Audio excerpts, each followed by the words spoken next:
Hello बच्चों, let's see the question. ये जो क्वेश्चन है ये एजर्शन रीजनिंग टाइप क्वेश्चन है। एजर्शन रीजनिंग टाइप क्वेश्चन, इसमें हमें दो स्टेटमेंट्स दी गई हैं। एक हमारी एजर्शन स्टेटमेंट है, एक हमारी रीजन स्टेटमेंट है। हमें ये देखना है कि क्या ये दोनों स्टेटमेंट्स करेक्ट है या इनकरेक्ट है। अगर ये दोनों स्टेटमेंट्स करेक्ट हो जाएगी तो हमारा ऑप्शन ए एंड बी जो है करेक्ट आंसर हो सकता है।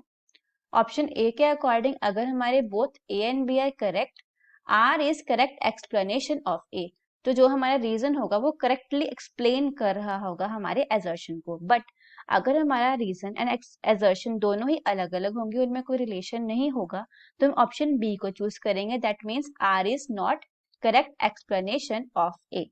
तो आर जो है हमारा करेक्ट एक्सप्लेनेशन नहीं होगा।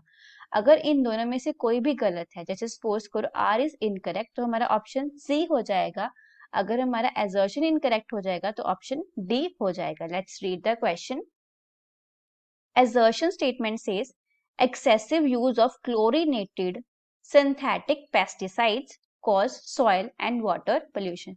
अगर हम chlorinated synthetic pesticides को ज्यादा यूज करेंगे तो हमारे पास soil and water pollution होने के बहुत ज्यादा चांसेस है। Reason statement says synthetic pesticides are non biodegradable. जो भी हम खुद सिंथेसाइज करते हैं फैक्ट्रीज में, वो जो पेस्टिसाइड्स हैं वो नॉन बायोडिग्रेडेबल होते हैं। Let's start the answer. की कंसेप्ट की बात करें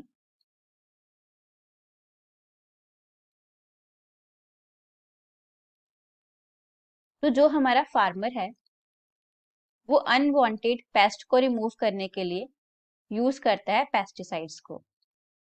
use pesticides to remove pest. Pest क्या होते हैं? जो कीड़े मकोड़े, जो प्लांट्स हमारी फसल के लिए, हमारी क्रॉप के लिए हानिकारक होते हैं, उनको रिमूव करने के लिए जो है हमें पेस्टिसाइड्स यूज किए जाते हैं। जो पेस्टिसाइड्स होते हैं ये केमिकल्स होते हैं। पेस्टिसाइड्स आर केमिकल्स, केमिकल्स होते हैं। For example DDT. डीडीटी जो है हमारा बहुत कॉमनली हम यूज करते थे इसको टू किल पेस्ट। पेस्ट को मारने के लिए हम डीडीटी को यूज करते थे। और ये क्या है? एक डीडीटी जो है इट इज अ क्लोरीनेटेड, इसमें क्लोरीन प्रेजेंट होता है, इसलिए इसको हम क्या बोलते हैं? Chlorinated synthetic, chlorinated synthetic pesticide बोलते हैं हम इसको।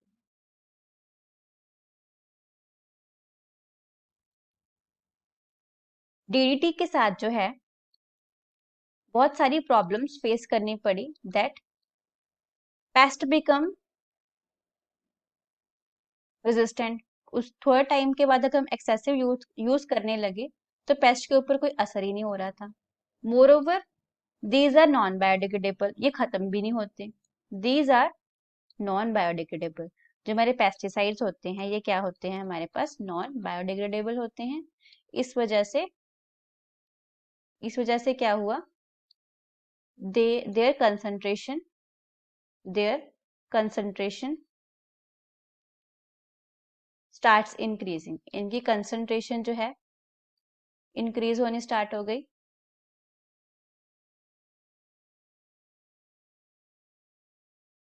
एंड स्टार्ट एक्यूमुलेटिंग, और इकट्ठा होने लग गया।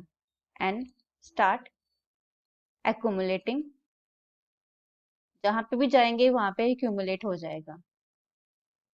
इन सॉयल, चाहे हम सॉयल की बात कर लें, वाटर की बात कर लें, या फिर हम ह्यूमंस एंड एनिमल्स की बात कर लें, जिसके अंदर भी चला गया ये वहां पे क्या हो जाएगा? डिपॉजिट एक्यूमुलेट होना स्टार्ट हो जाएगा। इट इज परसिस्टेंट, मीन्स कि ये कभी खत्म नहीं होता, अंदर ही रहता है। It is persistent in nature. Persistent है क्योंकि ये क्या है? हमारे पास नॉन बायोडिग्रेडेबल है। That is why it leads to soil and water pollution. अब पोल्यूशन हो जाएगा जब एक्यूमुलेट हो जाएगा। Soil and water pollution. Pollution जो हमारा एजर्शन है, एजर्शन एजर्शन के अकॉर्डिंग जो हमने क्लोरीनेटेड सिंथेटिक पेस्टिसाइड्स की बात की है, सिंथेटिक पेस्टिसाइड्स की बात करी है, इससे क्या हो जाएगा, वाटर एंड सॉइल पोल्यूशन हो जाएगा। ये बिल्कुल सही है।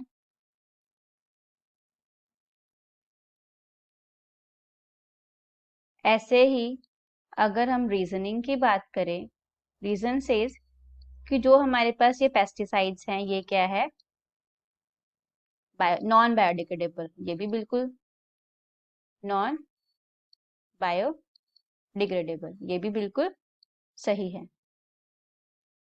और ये एक्सप्लेन भी कर रहा है, ये क्या इसका एक्सप्लेनेशन है, क्योंकि अगर ये नॉन बायोडिग्रेडेबल नहीं होते तो फिर खत्म हो जाते तो पोल्यूशन नहीं होता, बट ये जो है एक्यूमुलेट हो जाते हैं, इससे पोल्यूशन होता रहता है।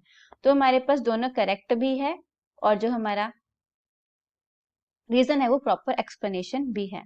सो इस क्वेश्चन का जो हमारा करेक्ट आंसर है वो ऑप्शन ए हो जाएगा। Option A is the correct answer of this question. I hope you will understand. All the best.